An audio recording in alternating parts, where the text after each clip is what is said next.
Hey everyone, how are you today? So, I had a whole thing planned for today's video, but I decided to leave that for another day because I need to talk about something that's more important. So I'm going to tell you guys a story. Last year, around September, I was driving my son James to his running practice.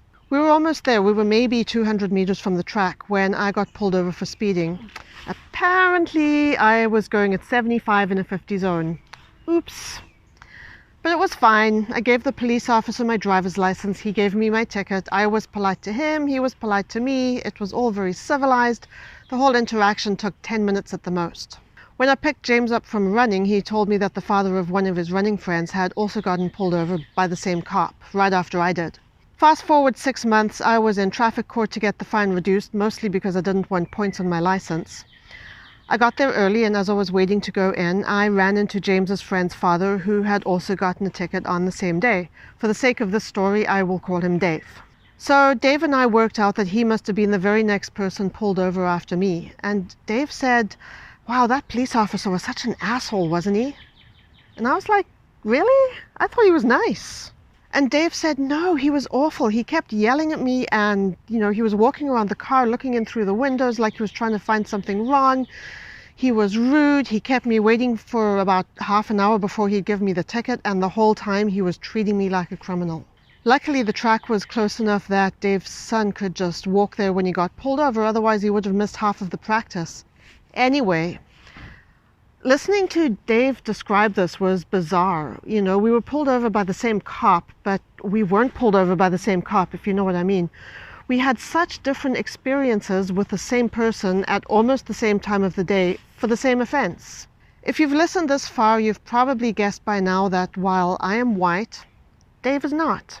I posted the story on my Facebook, and a few people were commenting that, well, maybe he was rude to the cop first, or maybe the cop felt threatened, or maybe the cop found something suspicious when he pulled up the license plate number. Okay. If it looks like a duck and quacks like a duck, this was racism. There are no ifs, ands, buts, or maybes. This was racism, and it happens all the time. When I told this story to one of my black friends a few days later, she wasn't even surprised.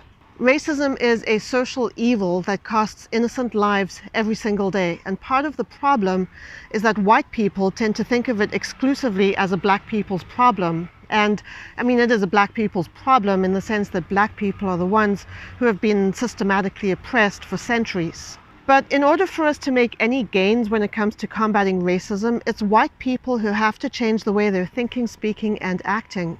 I'm not even talking about the hardcore white supremacist types who belong to the KKK and defend the actions of racist murderers like the monster who killed George Floyd. Yes, we need to hold those people accountable using whatever means are available to us. But when it comes to actually trying to change the way they think and act, I believe they're beyond the point of being able to be reached. And I think if we focus on that, we're wasting energy that can be put to better use elsewhere. The white people I'm talking about who need to change are people like me, the people who know that racism is ugly and evil, the people who value all humans regardless of skin tone, and who don't think that being white makes them better than anyone else. I'm talking about the white people who are not racists. Here's the thing. It's not enough to not be racist. We have to be actively and vocally anti-racist. We have to look within ourselves and be completely honest with ourselves about whether we are harboring any biases that could be hurting other people. When our black friends call us out on things we have said that we thought we were harmless, we need to listen, and we need to use that lesson to be better people. We need to speak out against acts of racism that we witness. We need to talk to our kids about race and racism from a young age. We need to promote diversity in entertainment media like books, movies, and TV shows. We need to educate ourselves and our children about how racial discrimination is an inherent part of the rules and constructs of the society we live in. We need to understand that in order to combat racism, we have to dismantle the systems that support it, and then we have to rebuild different systems. As a white woman, I will never know what it's like to live life as a black person. I will never experience my life being at risk every single day just because of the color of my skin. For me, a speeding ticket will always just be a speeding ticket. But here's what I do know. Black people should be able to go shopping, have picnics in the park, go jogging, and spend time in their own homes without their lives being at risk. Parents of black children should not have to teach their kids ways to avoid being murdered. Black people should be able to carry objects like a cell phone or a wallet without someone shooting them and then saying they thought it was a gun.